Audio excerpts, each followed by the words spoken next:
আসসালামু আলাইকুম এভরিওয়ান। আগামীকাল 18 নভেম্বর সন্ধ্যা 7:45 কোয়েটা কাভালরি এবং নর্দার্ন ওয়ারিয়র্স মধ্যকার ম্যাচ দিয়ে শুরু হতে যাচ্ছে আবুধাবি টি10 লিগের নবম আসর।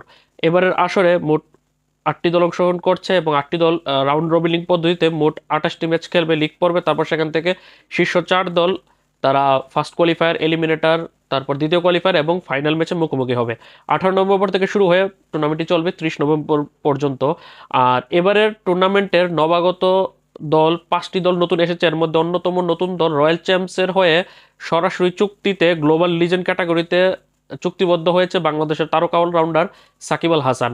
এই দলের মধ্যে সাকিব আল হাসান ছাড়াও কিন্তু তারকা ক্রিকেটারদের মধ্যে রয়েছে অ্যাঞ্জেলো ম্যাথিউস আছে, Jason Roy, Mohammad Shahzad, Chris Jordan, Daniel Shams সহ আরও অনেক তারকা ক্রিকেটাররা রয়েছে।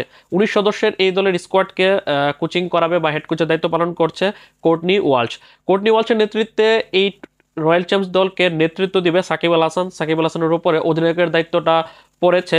সাকিব আল হাসানের দলের খেলাগুলো শুরু হবে আগামী 19 নভেম্বর থেকে, যে ম্যাচগুলো অনুষ্ঠিত হবে 19, 20, 21, 23, 26, 27 এবং 28 নভেম্বর। তারপর শীর্ষে 4 থাকলে তারা আগামী 29 এবং 30 November first qualifier, second qualifier, eliminator অথবা ফাইনাল ম্যাচে তারা মুখোমুখি হবে অথবা উত্তীর্ণ হবে। এখন এই ভিডিওতে আমরা জানবো সাকিব আল হাসানের ম্যাচগুলো কবে, কত তারিখ, কয়টার সময়, কোন প্রতিপক্ষের সাথে অনুষ্ঠিত হবে। আগামীকাল 18 নভেম্বর উদ্বোধনী ম্যাচ থাকলে উদ্বোধনী দিনে 2টা ম্যাচ অনুষ্ঠিত হবে। তবে 18 নভেম্বর কোনো সাকিব আল হাসানের দল রয়্যাল চ্যাম্পসের কোনো ম্যাচ থাকছে না। তাদের প্রথম ম্যাচ শুরু হবে আগামী 19 নভেম্বর সন্ধ্যা 7:45 প্রতিপক্ষ দল ভিস্তা রাইডার্সের বিপক্ষে। তারপর দিনই অর্থাৎ 20 নভেম্বর বিকেল 5:30 রয়্যাল চ্যাম্পস তারা মুখোমুখি হবে ডেকেন গ্ল্যাডিয়েটর্সের বিপক্ষে। তারপর দিনই 21 নভেম্বর রাত 10টায় রয়্যাল চ্যাম্পস তারা মুখোমুখি হবে দিল্লি বুলসের বিপক্ষে। তারপর মাঝে একদিন বিরতি দিয়ে আগামী 23 নভেম্বর বিকেল 5:30 রয়্যাল চ্যাম্পস তারা মুখোমুখি হবে আজমান টাইটান্সের বিপক্ষে। তারপর মাঝে 2 দিন 24 এবং 25 নভেম্বর 2 দিন বিরতির পর আগামী 26 নভেম্বর রাত 10টায় রয়্যাল চ্যাম্পস তারা মুখোমুখি হবে এসপিন স্টেলিয়ন্সের বিপক্ষে। তারপর দিনই অর্থাৎ 27 নভেম্বর রাত 10টায় রয়্যাল চ্যাম্পস তারা মুখোমুখি হবে নর্দার্ন ওয়ারিয়র্সের বিপক্ষে। এবং সবশেষ ম্যাচে আগামী 28 নভেম্বর সন্ধ্যা 7:45 রয়্যাল চ্যাম্পস তারা মুখোমুখি হবে কোয়েটা কাভালরির বিপক্ষে।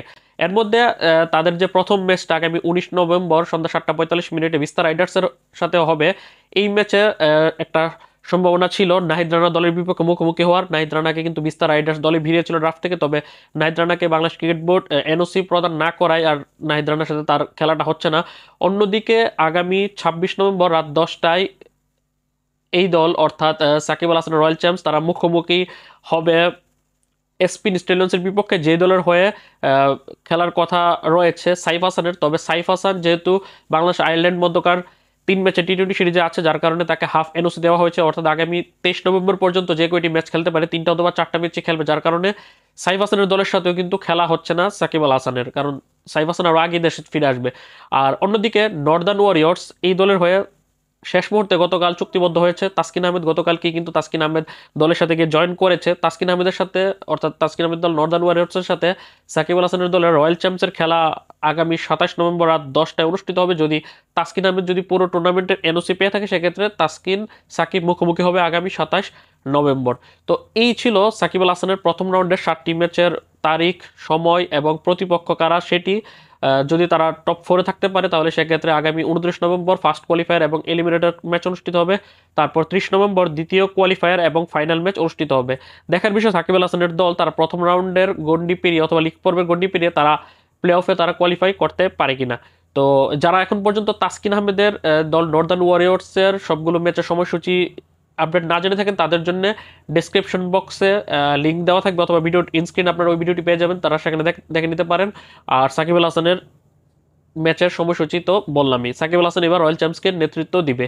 সাইফ হাসানের দল এসপিন স্টেডিয়ামসের ম্যাচগুলো কবে, কখন, কাদের বিপক্ষে অনুষ্ঠিত হবে সেটি নিয়ে খুব শীঘ্র ভিডিও আসবে। ততক্ষণ পর্যন্ত ভালো থাকুন, সুস্থ থাকুন, মাজহারুল ইসলাম অনিক চ্যানেলের পাশে থাকুন। আল্লাহ হাফেজ।